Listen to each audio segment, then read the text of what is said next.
ఆగారానికి ఇవాళ తెరబడబోతోంది. పొలిటికల్ శివరాత్రి తెలంగాణలో సాగిందని మాత్రం స్పష్టంగా చెప్పొచ్చు. మున్సిపల్ ఎన్నికలకు సంబంధించినటువంటి పూర్తయ్యాక ఇవాళ మున్సిపల్ చైర్మన్, చైర్పర్సన్, మేయర్ల ఎన్నిక జరగబోతోంది. దీనికి సంబంధించినటువంటి ఏర్పాట్లు కూడా మొత్తం ఎన్నికల కమిషన్ సిద్ధం చేసింది. మరొకవైపు ఆయా మున్సిపాలిటీలు కావచ్చు, అలానే కార్పొరేషన్లను దక్కించుకునేందుకు ఇప్పటికే స్పష్టమైన ఆధిక్యాలు ఉన్న చోట రూట్ క్లియర్ అయింది.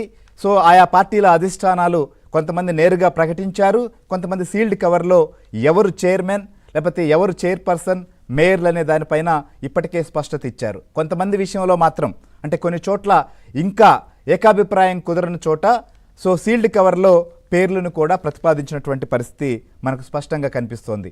ఓవరాల్గా జరిగినటువంటి మున్సిపల్ ఎన్నికల్లో ఈసారి దాదాపు 74 పైగా స్థానాల్లో కాంగ్రెస్ పార్టీ మున్సిపాలిటీల్లో విజయం సాధించింది.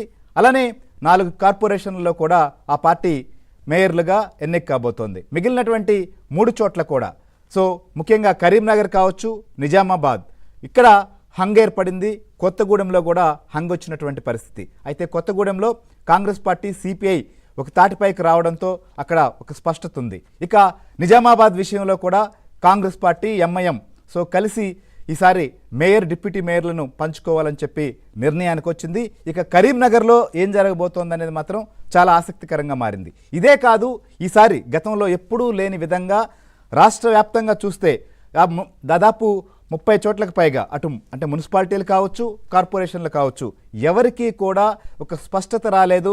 హంగు ఏర్పడింది. ఎందుకంటే కొన్ని చోట్ల ఏదైతే అటు కాంగ్రెస్ కావచ్చు, బీఆర్ఎస్ అలానే బీజేపీ ఆయా పార్టీలకు ఉన్నటువంటి నంబర్ పరంగా కానీ లేకపోతే వారికి ఉన్నటువంటి సభ్యుల సంఖ్య, ఎక్సెప్షియో సభ్యుల సంఖ్యను కలుపుకున్నప్పటికీ నేరుగా చైర్మన్ సీట్లో కూర్చునేటువంటి అవకాశం లభించకపోవడంతో ఈ హంగలో కింగ్ ఎవరు చక్రం తిప్పబోతున్నారనేది ఇవాళ మొత్తం చాలా ఆసక్తికరంగా మారబోతోంది. మరికొన్ని గంటల్లోనే సో ప్రస్తుతం చైర్మన్ల అలానే చైర్పర్సన్లు, మేయర్ల ఎన్నిక జరగేందుకు ఏర్పాట్లు కూడా పూర్తయ్యాయి. అయితే చాలా ఆసక్తికరమైనటువంటి పరిస్థితులు, పరిణామాలు అనేక చోట్ల మనకు కనిపిస్తున్నాయి.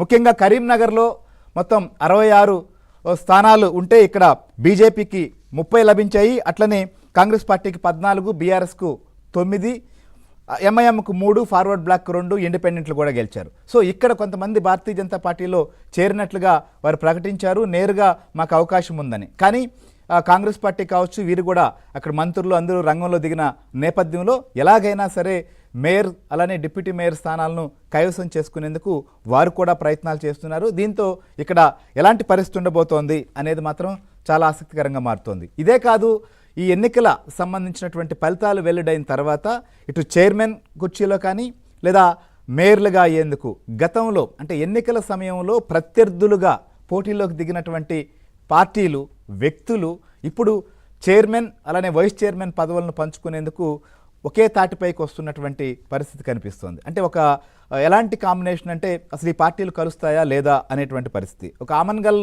దగ్గర చూసుకుంటే అక్కడ కాంగ్రెస్, భారతీయ జనతా పార్టీ సంబంధించి సంయుక్తంగా అక్కడ బీఆర్ఎస్ను నిలువరించేందుకు ప్రయత్నం చేస్తున్నట్లుగా తెలుస్తోంది. సరే, అది ప్రాక్టికల్గా మనకు మరి కాసేపట్లో దీనిపైన క్లారిటీ వస్తుంది. ఇలానే ఇదొక్కటే కాదు, ఇట్లా ఉదాహరణలు తీసుకుంటే ఇటు బీజేపీ, బీఆర్ఎస్ సంబంధించినటువంటి వాళ్ళు కొంతమంది, అలానే కాంగ్రెస్ సంబంధించి బీఆర్ఎస్ సంబంధించినటువంటి వాళ్ళు కావచ్చు, ఇట్లా లోకల్గా అక్కడ స్థానికంగా ఉన్నటువంటి కౌన్సిలర్లు కానీ కార్పొరేటర్లు స్థానిక పరిస్థితులకు అనుగుణంగా మొత్తం కూడా గేమ్ చేంజ్ చేసేటువంటి పరిస్థితి వస్తుంది. మరికొన్ని చోట్ల లక్షల రూపాయలు ఆఫర్లు చేసి కొంతమందిని క్యాంపులకు తరలించి రకరకాల ప్రలోభాలు కావచ్చు, ఇటు రాజకీయంగా పదవుల గురించి లేకపోతే మరొకటి, ఇలాంటి వ్యవహారాలు కూడా కొన్ని చోట్ల సాగాయి.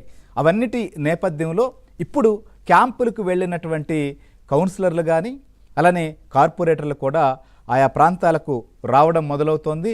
దీంతోనే రాష్ట్రంలో ఉన్నటువంటి మంత్రులు, శాసనసభ్యులు, శాసనమండలి సభ్యులు, ఎంపీలు వీరందరూ కూడా ప్రస్తుతం ఆయా మున్సిపాలిటీలు బాట పట్టారు. సో అయితే ఈసారి కొంత ఈ ఎక్సెప్షియో సంబంధించినటువంటి సభ్యుల ఓటుకు సంబంధించిన విషయంలో స్థానికంగా వారికి ఉన్నటువంటి ఓటు ప్రాధాన్యంగా ఇవ్వడంతో కొంతమంది ఎమ్మెల్సీలకు కానీ రాజ్యసభ సభ్యులకు ఈసారి వారు అనుకున్న ఆ ఆప్షన్ ప్రకారం ఓటేసేటువంటి అవకాశం ఉండదు. ఎందుకంటే వారికి ఆయా ప్రాంతాల్లో ఓటు ఉండాలి కాబట్టి. సో కొన్ని చోట్ల ఎంపీలుగా ఉన్నటువంటి వాళ్ళు వాళ్ళ నియోజకవర్గం పరిధిలో దాదాపు 1-2 చోట్ల అవకాశం ఉంటే అక్కడ కూడా తమ యొక్క ఓటు హక్కు వినియోగించుకునేందుకు ప్రయత్నం చేస్తూ కొన్ని చోట్ల వాళ్ళు ఆల్రెడీ ఇప్పటికే అధికారులకు ఇంటిమేట్ చేస్తున్నారు. కానీ ఎక్కడ వారు ఓటు వేస్తారు, ఏ మున్సిపాలిటీలో వారు వినియోగించుకుంటారు అనేటువంటిది చాలా ఆసక్తిగా మారింది. ఎందుకంటే ఎక్కడో అవసరమైతే మనం అక్కడ ఓటు వేయాలి అనేటువంటి ఒక ప్లాన్లో కూడా ఉన్నారు. సో ఈ మొత్తానికి కూడా మున్సిపల్ కౌంటింగ్ రోజు ఎలాంటి ఆసక్తి అయితే ఉందో ఇవాళ